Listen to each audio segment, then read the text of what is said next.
नमस्कार. आपण वसमत रेल्वे उड्डाणपुलावरती आपण आलेलो आहोत आणि इथं आपण बघत आहोत की हा जो कचरा आहे हा अत्यंत दुर्गंधीयुक्त आहे आणि या दुर्गंधीमुळं येणाऱ्या जाणाऱ्या नागरिकांना ह्या दुर्गंधीचा खूप त्रास सहन करावा लागत आहे. आणि त्यानंतर याच दुर्गंधीमुळे संध्याकाळच्या वेळेला एवढा कुत्र्यांचा जमाव जमत आहे आणि ह्याच कुत्र्यांच्या जमावामुळे आता हे बघू शकता आपण कचरा, या कुत्र्यांच्या जमावामुळे अपघात होत आहे.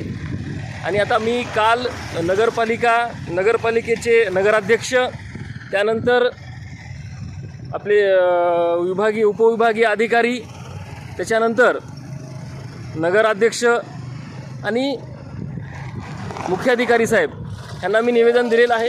आणि त्या निवेदनामध्ये त्यांना सांगितलेलं आहे की येत्या काही दिवसांमध्ये हा कचरा उचलण्यात यावा आणि हा कचरा उचलल्याच्या नंतर हा कचरा येथे टाकू नये, जेणेकरून परत ही समस्या उद्भवणार नाही, यासाठी कायमस्वरूपी बंदोबस्त करावा.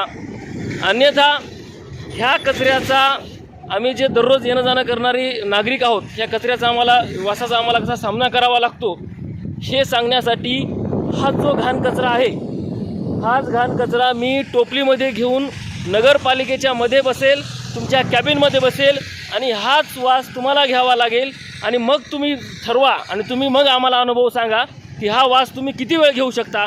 हा वास आम्हाला दररोज या वासाशी आम्हाला सामना करावा लागतो. त्यानंतर याच वासामुळे कुत्र्यांची भटकंती आहे, त्या कुत्र्यांमुळे आमचे अपघात होत आहेत. आता हे एक तर कुत्र्यांची सामना करा, या वासाची सामना करा, आणि सगळ्यात महत्त्वाचं म्हणजे हे रस्त्यावरील खड्डे.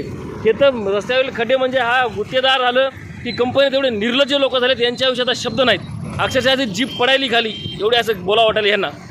तर माझी परत एकदा विनंती आहे का हा कचरा उचलावा, अन्यथा काही दिवसांमध्ये हाच कचरा तुमच्या कॅबिनमध्ये मीच घेऊन तुम्हाला वास देईल का ह्याचा हा जो समस्या आहे दुर्गंधीची, याचा स्वतः तुम्ही अनुभव घ्या. धन्यवाद.